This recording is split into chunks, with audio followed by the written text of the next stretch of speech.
In his first international trip as head of the Catholic Church, Pope Francis was greeted by both ecstatic followers and outraged citizens. Tens of thousands of Catholic pilgrims welcomed the Pope for this year's World Youth Day, even mobbing his car in the streets of Rio de Janeiro. The 76-year-old pontiff looked calm, rolling down the window, waving to the crowd and touching those who reached inside. A nightmare for his security entourage. A blessing for a child the pontiff summoned from the crowd with his mother.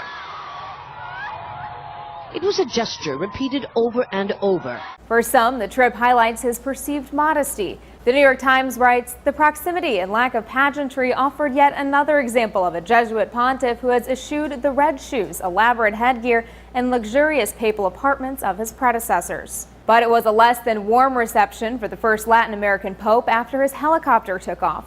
Protesters filled the streets of Rio, angry not at Francis, but at the Brazilian government's spending habits. Hundreds of angry protesters hurled firebombs at police, who resorted to tear gas and water cannons to disperse the crowds. In recent weeks, Brazil has seen widespread anger and public protests over high public spending on the Olympics and World Cup.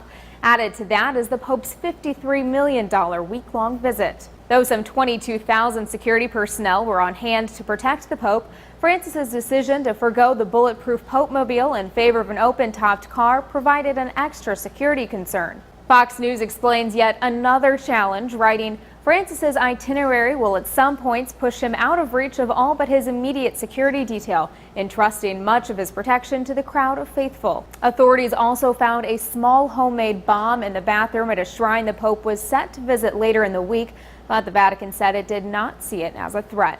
For Newsy, I'm Elizabeth Hagedorn.